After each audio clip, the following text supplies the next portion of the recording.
Hello, my name is Jake Gunn, and the mechanic that I wish to focus on is the ascension of difficulty regarding sinkable objects and their relative ability, corresponding creation versus size ratio.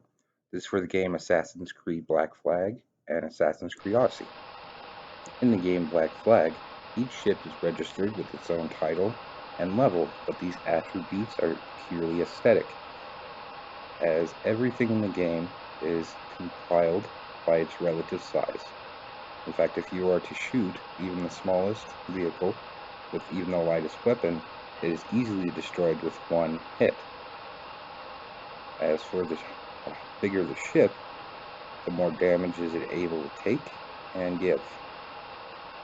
These are relativistic to the rest of the game, and more importantly, relativistic to the size of your ship. If a ship is equal in size, then it is equal in damage. If it is smaller, then it is able to give less damage and receive less damage. The larger the ship, the more difficult the setting. This mechanic is shown the most vividly when encountering something like the Man of War, the largest ship in the game. The Man of War is 4.5 times the size of your ship, which means it's able to do 4.5 times the amount of damage and receive almost none. Most ships are relativistic, as in a ratio of 1 to 1.5 or -5. Man of War, being as big as it is, and keeping on the curve of the game, can cause massive amounts of damage and take almost none. In the game Assassin's Creed Odyssey, the mechanic is set up the same. Each enemy ship has its own dedicated name and level. The size of the enemy ship relative to the size of your own is no longer a contributing factor. The level of the enemy ship is predetermined almost solely on the level of your own. As the player ascends in the game, each enemy you face is based on the level you have reached.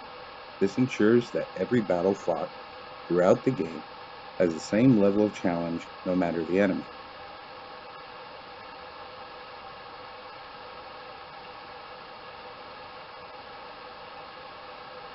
This mechanic of an even playing field is only not true when encountering an enemy that is far above the level of your own. This PFI is shown through a red skull above the enemy, indicating that it is too difficult for you to challenge. The only time this can happen in the game is when the level of the closest landmass has upgraded the surrounding enemy ships.